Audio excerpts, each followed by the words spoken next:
Alright, hello everybody, it's Raddy here, and today I'm going to be showing you how I sculpt green stuff fur, as can be seen on the shoulder of this Terminator captain. So I'm going to be doing that on an alternative weapon choice I'm going to be making for the same guy. Before anybody asks, I bought some Terminators secondhand, that's why the arm is already painted, but it's only been really thinly dry brushed. And yeah, so that I'm not going to bother stripping it for this purpose. And I filed off an icon from this shoulder pad, so that's why it might look a little bit weird. Weird on camera. So the things you need for this are rather simple. You only need a hobby knife. I prefer to use a really dulled out hobby knife for my sculpting. Even the tip is broken, it's not sharp at all. And then some green stuff and some water. So let me just roll up some green stuff and I'll return to you shortly. Alright, I've now rolled up a ball of green stuff. We won't need this much though, so let's get a little bit less.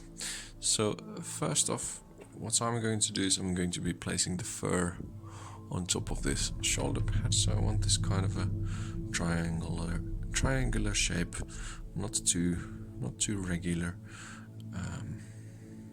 So that it still looks natural.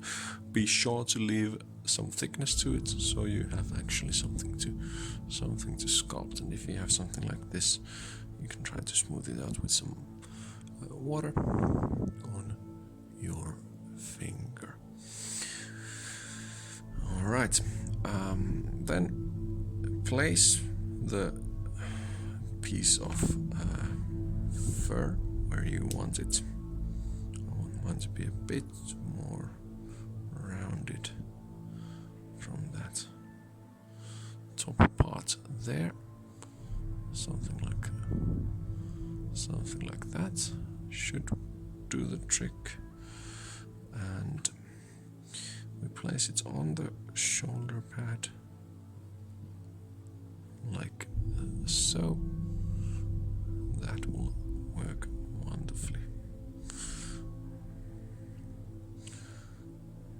You can still adjust the shape at this point, and then you stick it there and smoothen it out using a damp finger.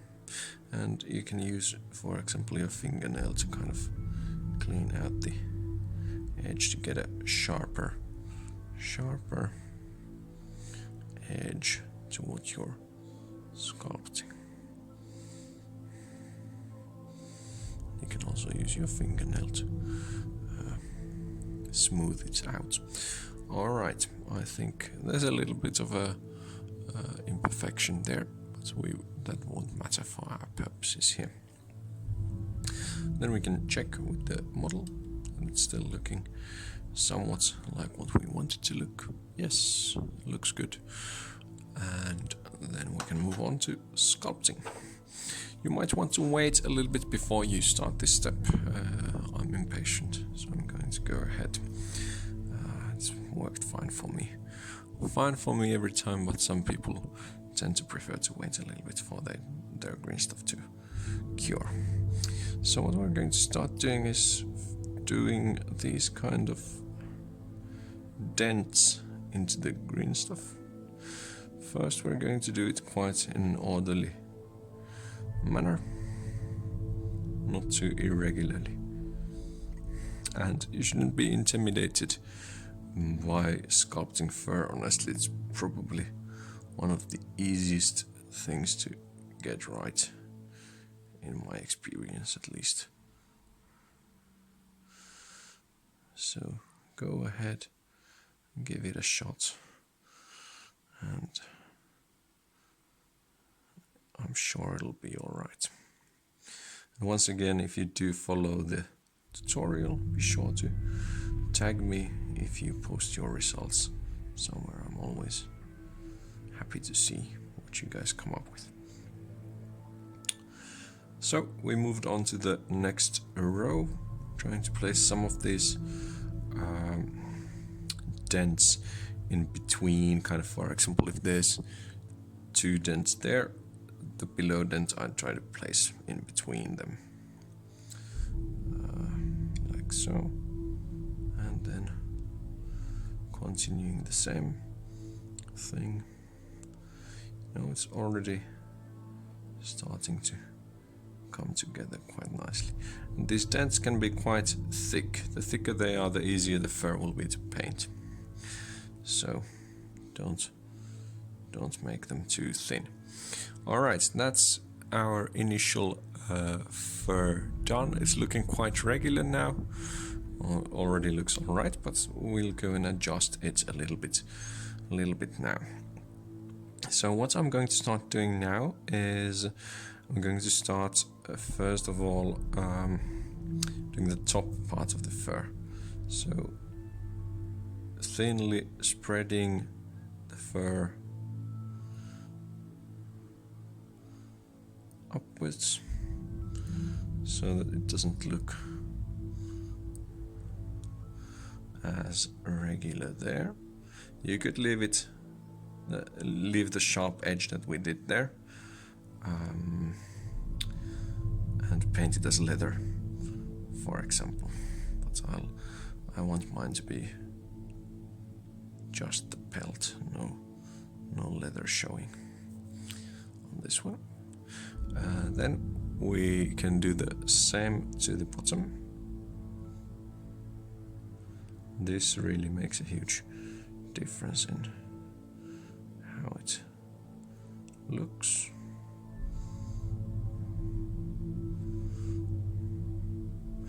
And keep in mind when doing this part that this will change the shape of the pelt, because obviously you're dragging it out.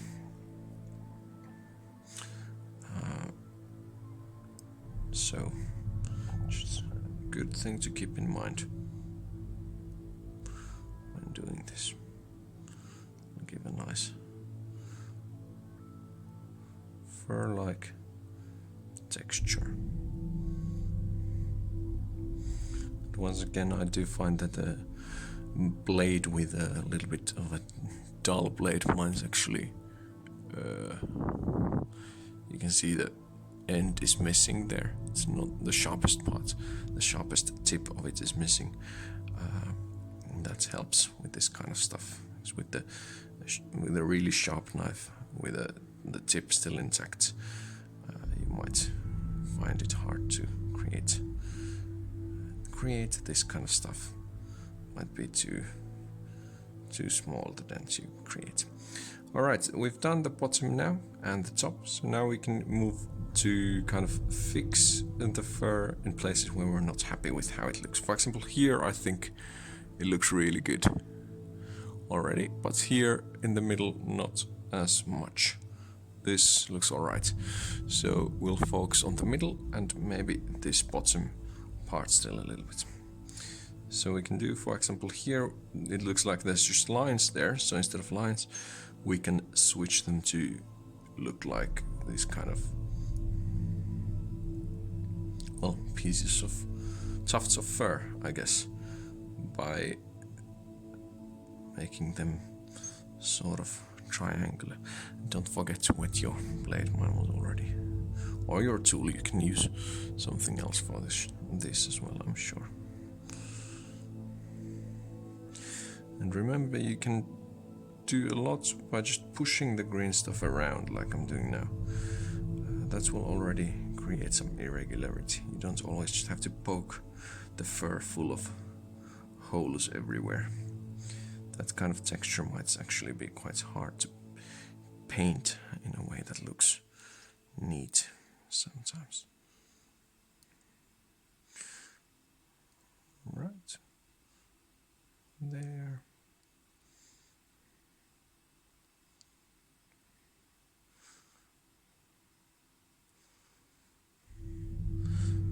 Part is already looking a lot better in my opinion. Alright, apologies there, the video cut off. But what I was saying is that the middle part was already looking a lot better, and I went on for about a minute here with that video.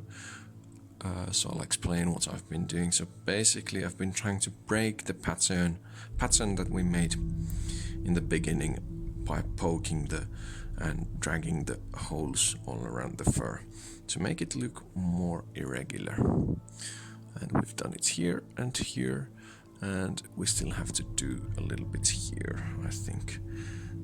So you don't have to be too careful with this. Just remember to always have your tool wet so that it won't stick to the green stuff.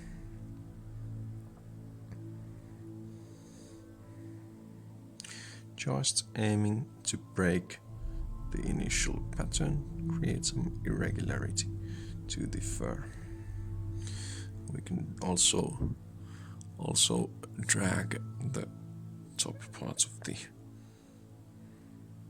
fur up a little bit more if we want to in some places to cause more irregularity.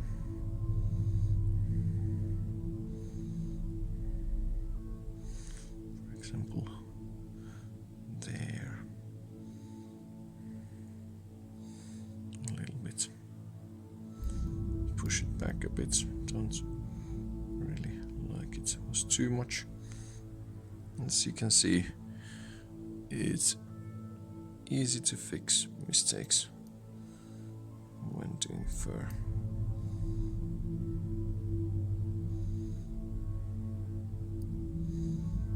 Always push. You can always push things back and so on. Now only this bottom part is still something I'm not totally happy with.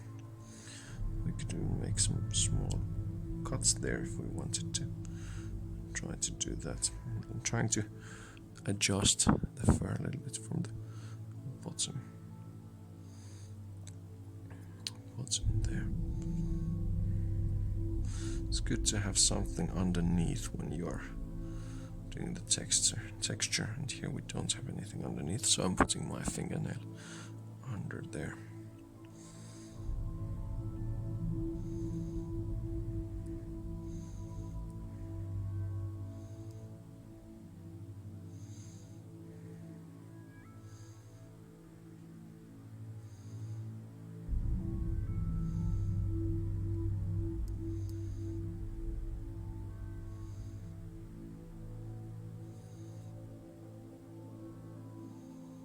And it's a good idea to keep in mind the direction of the fur. For example, mine is flowing kind of this way here. Try to match it to the flow of your model. So if your model has any other flowing bits, it's always a good idea to have them flow in the same sort of direction.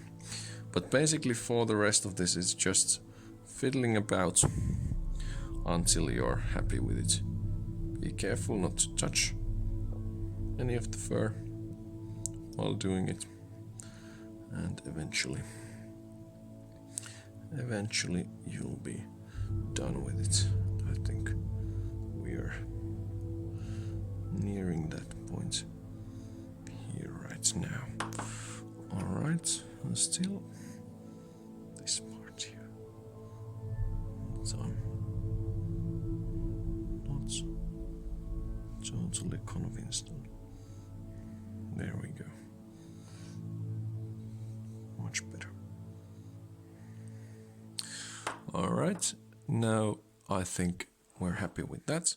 We're gonna wet our finger a little bit and just very lightly caress the fur, go over the fur to make sure there's no fingerprints or any other irregularities there. But that's basically this fur shoulder pad done. You can alter the texture a little bit based on what you want. It can be bigger fur, smaller fur, longer fur, shorter fur. But I think it looks quite alright, and it's a nice tool to have in your skill set to be able to green stuff some fur, especially if you're a Space Wolf player like myself. Alright, hopefully this was helpful. Let me know if you have any questions about it, any comments, and be sure to tag me if you end up trying this tutorial out yourself. Be sure to like the video, subscribe, all the usual stuff, so that the YouTube algorithms will like this video and show it to more people, so more people can maybe get some use out of it. Alright, until next time, bye bye.